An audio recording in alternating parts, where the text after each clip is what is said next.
राम राम भौजी, पाँव परत। जी यात्रा, बैठ। बता, कैसे आईस? मैं तो जीते जी मरे के समान हो गया हूँ भौजी। रमेश भैया के जाए के बाद ये सड़क नहीं घर कैसे वीरान हो गए। मैं तो हमेशा यही बात सोचत रही था। राधा के पढ़ाई लिखाई के खर्चा और बाबूजी के दवा दारू, ओखर ऊपर ले खेती किसानी के काम, और आप एक अकेला, ये कैसे संभव हो सकते भौजी? मोर जिंदगी तो महामाया माई की कृपा ले पहा जाई। फिर मैं एक बात खबर आए रहा हूँ भौजी, कहूँ आप नाराज ना हो तो कही देता हूँ। क्या बात है, बोल। भौजी, राधा के हाथ मोर हाथ में दे देते हो तो ये घर के भार मैं संभाल लेती हूँ। पाँव के पंहिला मोड़ मानी रखे जाया जय। भौजी ते जा सकत हस। अब बोट बोट का देखत हस, जा कहत हो ना। मैं तो जाता भौजी, फिर एक बात कान खोल के सुन ले। धरती आसमान एक हो सकत है, फिर राधा मोर सिवा दूसर का नहीं हो सका है।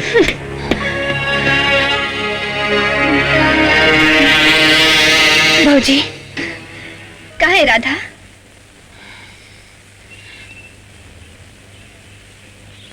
भौजी, एक बात कहूँ? हाँ, बोल ना राधा, क्या बात है? ते मान दे, आज तक कभी ऐसे हुए हैं कि मैं अपन दुलौरी राधा के बातला नहीं माने। हाँ भौजी, अजय ठीक कहत रही से,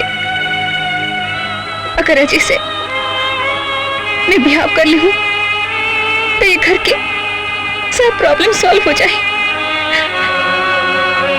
टोला मोर जो फिक्र है वो खत्म हो जाए। भौजी, ऐसे का कहता राधा,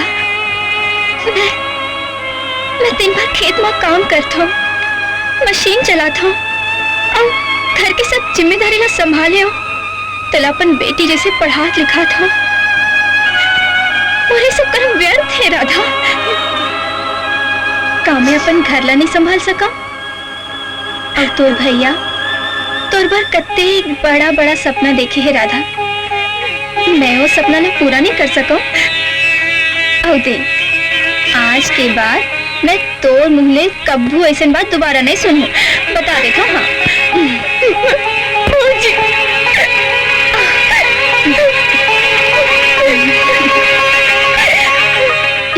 मोर बेटी,